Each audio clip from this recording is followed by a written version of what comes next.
Hello guys, কি অবস্থা? সবাই কেমন আছেন? আই হোপ সবাই ভালো আছেন।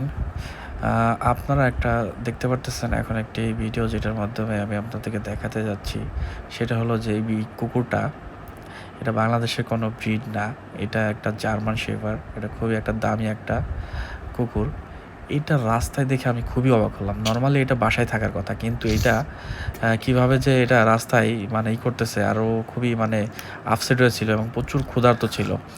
ওকে দেখে আপনি দেখতে পারতেছেন অলরেডি চোখ দিয়ে পানি পড়তেছে।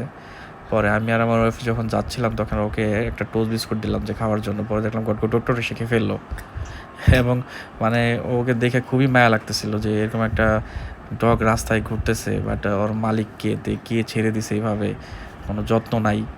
অন্য কেউ হইলে মানে খুবই একটা মানে কী একটা অবস্থা। শুধু এটাই না, এরপর যখন যাচ্ছিলাম তখন আরেকটা ডগ দেখতে পারি।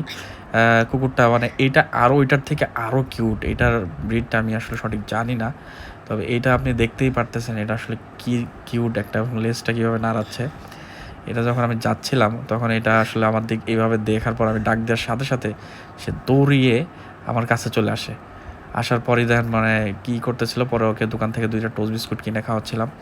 খাওয়ানোর পর খুবই খুশি হয়ে যায় এবং আমাদের সাথে পুরো একদম শরীরের সাথে শরীর দিয়ে করা শুরু করলো এবং আমাদেরকে ধন্যবাদ দিচ্ছিল, যে সে কৃতজ্ঞ প্রকাশ করতেছিল যে আমরা তাকে টোস্ট বিস্কুট খাওয়াইতে পারছি এবং ক্ষুধার্ত ছিল মেবি।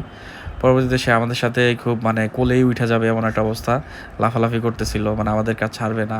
পুরো দৌড়াদৌড়ি যাকে বলে, একদম একদম শরীরের উপর উঠে যাচ্ছে সে। আমাকে মনে হয় আমাকে বলতেছিল যে নিয়ে যেতে। আমাদের সামর্থ্য থাকলে অবশ্যই তাকে নিয়ে চলে আসতাম। এটা পালা আসলে আমাদের জন্য একটু সমস্যা, যার কারণে পরবর্তীতে আমরা যখন চলে আসতেছিলাম তখন আমাদেরকে পথ দেখা সে নিয়ে যাচ্ছিল। দেখতে পারতেছেন কি